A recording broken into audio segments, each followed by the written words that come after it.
ரொம்ப வருத்தமாக இருக்குங்க. ராமதாஸ் அரசியல்லேருந்து ரிட்டயர் ஆகிட்டார். ரிட்டையர்மெண்ட் கூட கிடையாது, துறவரம் அடைஞ்சிட்டார். இனிமேல் நமக்கெல்லாம் வேலை கிடையாது. குறிப்பாக அரசியல் வெங்காயத்துக்கு வேலையே கிடையாது.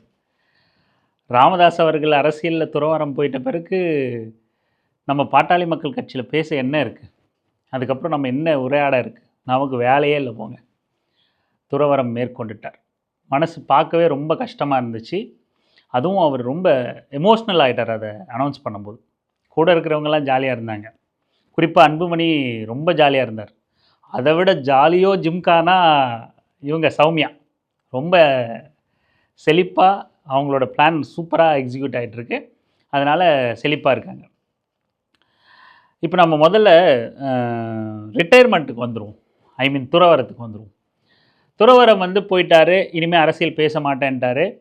யாரும் தோட்டத்துக்கு தைலாபுரம் தோட்டத்துக்கு வாங்க, அரசியல் பேசாதீங்க, நல்லா இருக்கியா, நல்லா இருக்கம்பா, காலில் விழுந்தியா, போயிட்டே இருக்கு தொந்தரவு செய்யாதீர்கள், பார்த்து விட்டு செய்யுங்கள். ஐயா நலமா நலம், நீ எப்படி இருக்கிற, உன் குடும்பம் எப்படி இருக்கிற, அவ்வளோமா உங்களுக்கு எனக்கு உரையாடல்.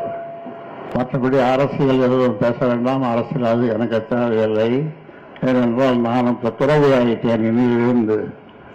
அதனால உங்களை பார்த்து மிக்க மகிழ்ச்சி, நன்றி. அதுக்கு மேலே ரெக்கமெண்டேஷனுக்கெலாம் வராத, நான் எது சொன்னாலும் அங்கே நடக்காது அப்படின்னு சொல்லிட்டு மறைமுகமாக துறவரம் அப்படின்னு சொல்லிட்டாரு. நமக்கு இதில் என்ன அப்படின்னா, இப்போ பர்சனலாக நம்ம பார்த்தோம்னா நம்ம பார்வையில் பார்த்தோம்னா ராமதாஸ் கிட்டத்தட்ட 2000க்கு பிறகே அரசியலேருந்து துறவரம் மேற்கொண்டுட்டார் அப்படின்னு தான் சொல்லணும். அவர் பெருசாக அதுக்கு முன்னாடி எது வரைக்கும் அவர் பார்ப்பனிய சூழ்ச்சியை எதிர்த்து பேசினாரோ, இந்த மண்ணுக்கான திராவிட அரசியலை உயர்த்து பிடிச்சு, சமத்துவ அரசியலை உயர்த்து பிடிச்சு, அம்பேத்கரையும் மார்க்ஸையும் பெரியாரையும் கொள்கை தலைவர்களாக ஏற்று அதை முழு மனதோடு அரசியல் பேசிக்கிட்டு இருந்தாரோ, அரசியல் நிகழ்த்திக்கிட்டு இருந்தாரோ, அது வரைக்கும் தான் ராமதாஸ் அரசியல் இருந்ததா கருத முடியும். அதுக்கு பிறகு அவர் 2000க்கு பிறகு குறிப்பாக சொல்லணுன்னா, அன்புமணி அவர்கள் அறிமுகப்படுத்தப்பட்ட 2004 ஒன்றிய அமைச்சர் ஆக்கப்பட்ட 2004 அப்போவே அந்த முடிவு எடுத்த உடனேயே ராமதாஸ் கிட்டத்தட்ட அரசியல் துறவரம் மேற்கொண்டதாக தான் கருத முடியும். அப்போவே முடிஞ்சு போச்சு. ஆனால் அவர் அதன் பிறகு கட்சியில் நடக்கிற குழப்பங்கள், கட்சி தன்னை தக்க வச்சுக்கிறதுக்காக சமூகத்தில் நிகழ்த்திக்கிட்டு இருக்கிற பல வன்முறைகள், கருத்தியல் வன்முறைகள், சமத்துவமின்மையான வன்முறைகள், நேரடியான களத்தில் நிகழ்த்தப்படுற வன்முறைகள் அப்படின்னு நிறைய நிகழ்ந்துக்கிட்டு இருக்குது. அதை எடுத்து தான் நம்ம களமாடிக்கிட்டு இருக்கோம். நமக்கு ரிட்டையர்மெண்ட்டே கிடையாது, நமக்கு துறவரமே கிடையாது, நமக்கு அரசியல் தான். ஆனால் ராமதாஸ் வலிந்து துறவரம் வைக்கப்பட்டிருக்கார். ராமதாஸ் அவர்களோட முதிர்ச்சியை தனக்கு சாதகமாக பயன்படுத்திக்கிட்ட அன்புமணி இதுவரைக்கும் எந்த கட்சியிலுமே இந்த கேலி கூத்து நடந்ததில்லை. எந்த தலைவருக்குமே இப்பேற்பட்ட அவமானம் நிகழ்ந்ததில்லை. என்ன அவமானம் நிகழ்ந்துச்சு அப்படின்றீங்களா? தன் சொந்த மகனே தன் தந்தையை அரசியலிருந்து அப்புறப்படுத்தி அவர் வாயாலேயே துறவரம் மேற்கொண்டுட்டேன், இனி நான் டம்மி, என்கிட்ட நீங்கள் என்ன பேசியும் பயனில்லை, அதனால் நான் அரசியல் சம்பந்தமாக, கட்சி சம்பந்தமாக, பதவி சம்பந்தமாக பேசுறதையே நிப்பாட்ட போகிறேன், துறவரம் மேற்கொள்கிறேன் அப்படின்னு அறிவிக்க வச்ச பெருமை அன்புமணியையே சாரும், சௌமியாவையே சாரும். இது எந்த தலைவர்களுக்கும் கிடைக்கப்பெறாத ஒரு அவமானம், பெருமை மிகு அவமானம். யாருக்குமே இது அமைஞ்சிருக்காது. நாம் உள்ளபடியே ராமதாஸ் அவர்கள் இந்த முடிவுக்கு தள்ளப்பட்டதுக்கு வருந்துரும், உள்ளபடியே வருந்துரும். அங்கே இருக்கிறவர்கள் கொண்டாடி இருக்கலாம். ராமதாஸ் துறவரம், இனி அன்புமணி பார்த்துப்பார், இதை அரசியல் நான் பேச மாட்டேன், அந்த காட்சியை கூட போடுறேன். அரசியலில் நான் தலையிட மாட்டேன், அதை அன்புமணி அவர்கள் பார்த்துக் கொள்வார், ஐயா நலமா என்று கேட்டுவிட்டு செல்லலாம். அரசியல் பேசுவதற்கு ஏதுமில்லை. ஏனென்றால் நான் அரசியல் துறவரம் இன்றிலிருந்து மேற்கொண்டிருக்கிறேன். அவரோட குரல் அந்த அரசியல் துறவரம் மேற்கொண்டுட்டேன் அப்படிங்கும்போது அவரோட குரல் ஒரு நடுக்கம் ஏற்படுது. வெடித்து அழுதுருப்பார். ரொம்ப கிட்டத்தட்ட அழுதுட்டார். கண் கலங்கல வெளியே தெரியலையே தவிர கிட்டத்தட்ட அழுதுட்டார். இடையில பேசிகிட்டு இருக்கும்போது மறுபடியும் நான் துறவரம் மேற்கொண்டுட்டேன் அப்படின்னு சொல்லிட்டு அன்புமணின்னு பார்த்து பாருன்னு சொல்லும்போது தான் ரிட்டையர் அரசியல் பேச மாட்டேன்ற போது அவர் அப்படியே கலங்குறார். உள்ளபடியே அரசியல் வெங்காயத்துக்கு வருத்தம். 1000 விமர்சனம் இருக்குது. யாரும் வைக்க துணியாத விமர்சனங்கள் அரசியல் வெங்காயம் வச்சிருக்கு. ஆனாலும் ராமதாஸ் அவர்கள் இந்த நிலைக்கு தள்ளப்பட்டது நமக்கு வருத்தம் அளிக்குது. எந்த ஒரு என்ன ஒரு ஒரு ஒரு சாதாரண நபராக இருந்து இப்பேற்பட்ட ஒரு அரசியல் இயக்கத்தை உருவாக்கி இப்பேற்பட்ட ஒரு தலைவராக உயர்ந்து நின்று இன்னைக்கு அந்த உயரத்தை எல்லாம் வீழ்த்துற அளவுக்கு, மறைக்கப்படுற அளவுக்கு, படுகிற அளவுக்கு தன் சொந்த மகனே மிகப்பெரிய அவமானத்தை தனக்கு ராமதாஸ் அவர்களுக்கு கொடுத்துருக்கிறது வந்து வேறு யாருக்குமே நிகழ்ந்திருக்காது. அரசியல் தன் தந்தையை அரசியலிருந்து நான் பேச மாட்டேன்னு வெளிப்படையாக மேடை போட்டு சொல்ல வைக்கிறது. அரசியலுக்கு எப்படி நீங்கள் துறவரம் சொல்ல முடியும்? அரசியலுக்கு எப்படி ரிட்டையர்மெண்ட் இருக்கும்? அதுவும் ராமதாஸ் அவர்கள் மாதிரி ஒரு வாரிசாக அவர் இருந்து வரல. ராமதாஸ் அவர்கள் மீது நம்ம நேர்மறை எதிர்மறை விமர்சனங்கள் இருக்குது, அது வேறு விஷயம். ராமதாஸ் அவர்கள் மாதிரி அடித்தளத்திலிருந்து ஒரு இயக்க தலைவராக பரிணமித்து வந்த ஒரு நபர் எப்படி மனதார அரசியல் துறவரம் சொல்ல முடியும்? எப்படி சொல்லுவாங்க? அப்போ எந்த வகையில் அவர் மிரட்டப்பட்டிருக்கார், அழுத்தத்துக்கு மிரட்டப்பட்டாருங்கிறது சரியான வார்த்தையான எனக்கு தெரியல. அதை அவங்க ஏற்காமல் போகலாம். எந்த அளவுக்கு அழுத்தத்துக்கு ஆட்பட்டிருப்பார் அப்படிங்கிறத வந்து நம்ம சொல்ல முடியுது. அவரால் அந்த பேசி முடித்து ஒரு கிட்டத்தட்ட ஒரு 10 நிமிஷம் தான் பேசியிருப்பார்னு நினைக்கிறேன். ஒரு 5 நிமிஷம் தான் பேசியிருந்தார்னு நினைக்கிறேன். பேசி முடிச்சுட்டு அவரால் அதுக்கப்புறம் அந்த மேடையில் இருக்க முடியல. யாரும் என்கிட்ட வராதிங்க, என்னை சும்மா நலம் விசாரிக்க மட்டும் வாங்க, அதை தவிர்த்து எதுவும் பேசாதீங்க, நான் அரசியல் பேச மாட்டேன், நான் அரசியல் துறவரம் மேற்கொண்டு திரும்ப பதிவு பண்ணிவிட்டு பேசி முடித்து மைக்கை கொடுத்த உடனே தன் மகனை அழைக்கிறார். தட்டி கூப்பிட்டு, அன்புமணி அவர்களை நான் கிளம்பிக்கிறேன், நான் வீட்டுக்கு போகிறேன், என்னால் முடியல அப்படின்னு எல்லாரும் சும்மா காரணம் சொல்லிட்டு போகிறார்.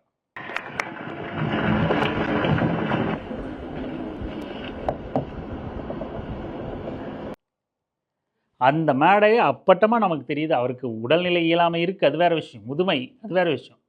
ஆனால் அங்கே நிகழ்ந்தது அப்பட்டமாக நீங்கள் கேட்டதை, நீங்கள் அழுத்தம் கொடுத்ததை நான் செஞ்சிட்டேன், நீங்கள் கேட்டதை நான் செஞ்சிட்டேன், நான் அரசியல் பேச மாட்டேன்னு சொல்லிட்டேன், இதுக்கு மேலே என்னால் இங்கே இருக்க முடியல, கிளம்புறேன்னு கிளம்பிட்டாப்புல. நிச்சயமாக காரில் ஏறி கிளம்புனதுலேருந்து வெடித்து ஓன்னு அழுதுருப்பார், அதில் சந்தேகமே இல்லை. இப்படி ஒரு மகன் தன் தந்தையை இந்த மாதிரி செஞ்சிருக்கிறது வெறும் சாதாரண தந்தை மகன் அப்படிங்கிறது இல்லாமல் ஒரு அரசியல் இயக்கத்தின் தலைவராக தன்னை காமிச்சிக்கிட்டு தன்னோட அறிக்கைகள், தன்னோட அரசியல் நிலைப்பாடு தமிழ்நாட்டை பரவலாக பேசுபொருளாகவும் தன்னோட அறிக்கைகளும் நிபந்தனைகளும் கோரிக்கைகளும் விவாதிக்கப்படாமல் இங்கே அரசியல் களம் சுழலாது அப்படின்னு இருந்த ஒரு தலைவனை தன் மகனே அழுத்தம் கொடுத்து, தன் மருமகளே அழுத்தம் கொடுத்து அரசியல் துறவரம் சொல்ல வச்சது எப்பேற்பட்ட பெருந்துயர். இந்த ராமதாஸ் என்னும் தலைவருக்கு நிகழ்ந்த மிக எப்பேற்பட்ட அவமானம், அதில் சந்தேகமே கிடையாது. அதுவும் அவர் பேசுகிறாரு அரசியலேருந்து துறவரம், அதில் சந்தேகமே இல்லை. அவர் பேசினது 1-2 நான் சொல்லிவிட்டு அதை நான் குறிப்பிட்டுட்டு நான் முடிச்சுக்கலான்னு நினைக்கிறேன். அரசியல் துறவரம், அரசியலையே பேச மாட்டேன், அரசியலுக்கு வழிகாட்டவும் மாட்டேன். நான் அரசியல் துறவரம் போடுகிறேன். அரசியல் துறவரம் என்று சொன்னால் அரசியலை பேச மாட்டேன், அரசியலுக்கு வழிகாட்ட மாட்டேன், ஆனால் வருபவர்களை பார்த்தேன், நலம் விசாரிப்பேன், அவ்வளவுதான். அரசியல் துறவரம், அரசியல் பேச மாட்டேன், அரசியலுக்கு வழிகாட்டவும் மாட்டேன். இப்படி யாராவது ஒரு தலைவர் பேச முடியுமா? அரசியலுக்கு எப்படி ரிட்டையர்மெண்ட் இருக்கும்? எப்படி வழிகாட்டாமல் இருப்பீங்க? தமிழ்நாடு மாதிரியான ஒரு மாநிலத்தில் இங்கே பேசப்பட்ட அரசியல், இங்கே இளைஞர்களும் மக்களும் கையாளுற அரசியல், இப்பேற்பட்ட மண்ணில் இருந்துக்கிட்டு ஒரு அரசியல் கட்சி தலைவராக அம்பேத்கரையும் பெரியாரையும் மார்க்ஸையும் கொள்கை தலைவராக வச்சுருந்த ஒரு கட்சியோட நிறுவன தலைவர்னு அறிவிச்சுக்கிட்ட அவரால் அரசியலுக்கு வழிகாட்ட மாட்டேன்னு ஒரு வார்த்தையை சொல்லக்கூடிய நிபந்தனைக்கு அவர் தள்ளப்பட்டுட்டு அன்புமணியை இனிமே எல்லா முடிவையும் எடுப்பார் அப்படின்னு சொல்கிறார். அரசியலில் தலையிட மாட்டேன், அன்புமணியே எல்லா முடிவையும் எடுப்பார், அதுக்கு துணையாக அவர் துணைவியார் இருப்பார். அவருடைய துணையாரும் அவருக்கு துணையாக இருப்பார். நாங்களும் துணையாக இருப்போம். மென்ஷன் எல்லாத்தையும் சொல்லிடணும். நீங்கள் வழிகாட்டி தான் அன்புமணி இங்கே தலைவராக இருக்கார். எல்லாரும் முழுசாக ஏற்றுக்கணும். எந்த முரண்பாடு இல்லாமல் மொத்த கூட்டமும் பாமகன்னு அடையாளப்படுத்தப்படுற மொத்த கூட்டமும் என்னை ஏற்றுக்கணும். அதனால் நீங்கள் விடைபெறுறீங்க. முழு அன்புமணி வழி நடத்துவார். அதுக்கப்புறம் பெண்கள் வரக்கூடாது, சௌமியா மேலே கடுமையான விமர்சனங்கள் ராமதாஸ் வச்சுருந்தார். அப்போ அவங்களையும் குறிப்பிட்டுட்டு போயிடுறீங்க. குறிப்பிட்டு பேசி முடிச்சுட்டு அதுக்கப்புறம் நீங்கள் என்ன வேணால் பண்ணுங்கள், எங்கேயாச்சும் போங்க அப்படின்னு அழுத்தம் கொடுத்துருக்காங்க. அதனால் நான் விலகிட்டேன், அன்புமணி பார்த்துப்பார், முடிவெடுப்பார். அன்புமணிக்கு துணையாக அவர் துணைவியாக இருப்பார். எங்கள் குடும்பத்திலேருந்து பெண்கள் அரசியலுக்கு வர்றது விருப்பம்லான்னு பேசினேன் ராமதாஸ். பெண்கள் அரசியலுக்கு வரலங்கிற அதில் நமக்கு மாற்று கருத்து இருக்குது. ஆனால் எந்த நிலைக்கு தள்ளப்பட்டிருக்காரு பாருங்க. அவர் துணைவியாரை மென்ஷன் பண்ணிட்டு போகணும். அவர் துணைவியாரும் அன்புமணிக்கு துணையாக இருப்பாங்க, நாங்களும் கொஞ்சம் துணையாக இருக்கிறோங்க அப்படின்ட்டு போயிருக்காரு. அப்புறம் என்ன, எல்லாம் பேசி முடிச்சுட்டு மறுபடியும் ஒரு முறை பதிவு பண்ணிவிட்டு என்னை தொந்தரவு பண்ணாதீங்க, நான் கிளம்புறேன் அப்படின்ட்டு அவங்க பையன்கிட்ட சொல்கிற மாதிரி சொல்லிவிட்டு கிளம்பிட்டார். மிக வருத்தமான ஒரு சூழல் தான். எந்த கட்சிக்கும் இதை நம்ம ஏற்க முடியாது. அதுவும் பாட்டாளி மக்கள் கட்சி தமிழ்நாட்டோட ஒரு மாநில கட்சி. அந்த மாநில கட்சியோட அடிநாதமான ராமதாஸ் அவர்கள் இப்படி அறிவிச்சிருக்கிறத யாராலையும் ஏற்க முடியாது. எப்படி அந்த கட்சி தொண்டர்கள் ஏற்றுக்கிறாங்க அப்படிங்கிறது ஒன்றும் புரியலை. அதாவது அரசியல் தலைமை முடிவெடுக்கிறது, பொறுப்பு போடுறது, கூட்டணி பேசுகிறதுங்கிறதெல்லாம் வேறு. ஒரு தலைவர், அந்த தலைவரை மையப்படுத்தி தமிழ்நாடு அரசியல் இருந்திருக்கு, சுழன்றிருக்கு. அடித்தளத்திலிருந்து எழுந்து வந்த ஒரு மனிதன் அவர் அரசியல் துறவரம் போகிறேன் அப்படிங்கிறாரு.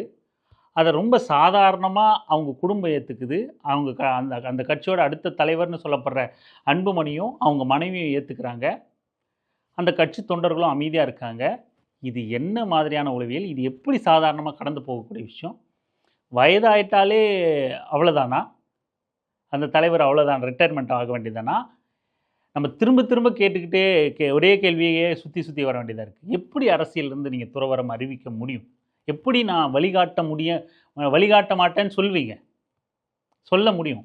எந்த அளவுக்கு அழுத்தம், நிர்பந்தம், மிரட்டல், ஏன்னா அதுக்கு முன்னாடி நிறைய நடந்ததாக ராமதாஸே பதிவு பண்ணியிருக்கார். அதனால் மிரட்டல் கூட பொருந்தும் தான்.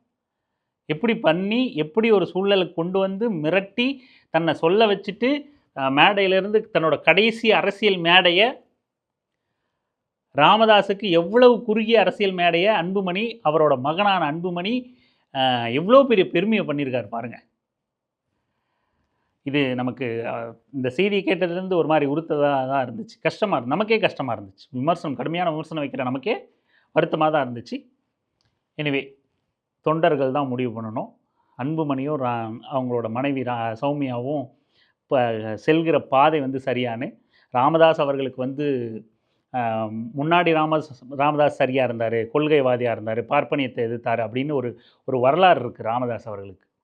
ஆனால் அன்புமணி முழுக்க செல்லப்பிள்ளையாகவே வளர்ந்து, இளவரசராகவே பிறந்து, இளவரசராகவே வளர்ந்து, ஒரு கட்சியோட தலைமை பொறுப்புக்கு நாடு நாடாக சாப்பிட்டுக்கிட்டு சுற்றிக்கிட்டு, ஃபுட் ரிவ்யூவர் மாதிரி சுற்றிக்கிட்டு, ஒரு சொகுசு வாழ்க்கையில் போராட்ட களத்தில் கைதுக்கு அஞ்சாமல், சிறைக்கு அஞ்சாமல் வரக்கூடிய ஒரு தலைவராக இல்லாமல், ஒரு பலகீனமான ஒரு தலைமையாக பாட்டாளி மக்கள் கட்சி இன்றைக்கி நிற்கிது. தலைமையை ஏற்றுக்கிட்டு இன்றைக்கி பாட்டாளி மக்கள் கட்சி நிற்கிது.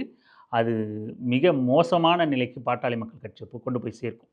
வெறும் வியூகம் வகுக்கிறது, ஸ்ட்ராட்டஜி, சோஷியல் மீடியா ப்ரொமோஷனு, அப்பப்போ கூட்டம் போட்டு பேசு பொருளாகவே இருக்கிறது, இது மட்டுமே ஒரு கட்சியை நிலைநிறுத்தாது. வியூகம் மட்டும் கட்சியை நிலைநிறுத்தாது. ஒரு பலமான தலைமை வேணும், தலைவன் வேணும். தலைமை அது ஆணோ பெண்ணோ, ஒரு பலமான வலுவான தலைமை வேணும். அரச பயங்கரவாதத்துக்கும் ஒடுக்குமுறைக்கும் அடங்காத ஒரு தலைவர் வேணும். மிக மிக மிக பலவீனமான ஒரு தலைமை பாட்டாளி மக்கள் கட்சிக்கு இன்றைக்கி இருக்குது. அது அந்த கட்சியை அவங்க குடும்பத்தோட சொத்துக்களை பாதுகாக்க ஒரு அமைப்பாக நகர்த்திக்கிட்டு போகலாமே ஒழிய, மக்களுக்கு நன்மை செய்யக்கூடிய ஒரு இயக்கமாக அது இனி மீண்டு வர வாய்ப்பே இல்லை. மக்கள் கையில் அந்த இயக்கம் போகிற வரைக்கும் அன்புமணியோ சௌமியா அவர்களோ அந்த கட்சிக்கு இயக்கத்துக்கு தலைமை வகிக்கிற வரைக்கும் அது மக்கள் பணிக்கான ஒரு இயக்கமாக அமையப்போவது கிடையாது.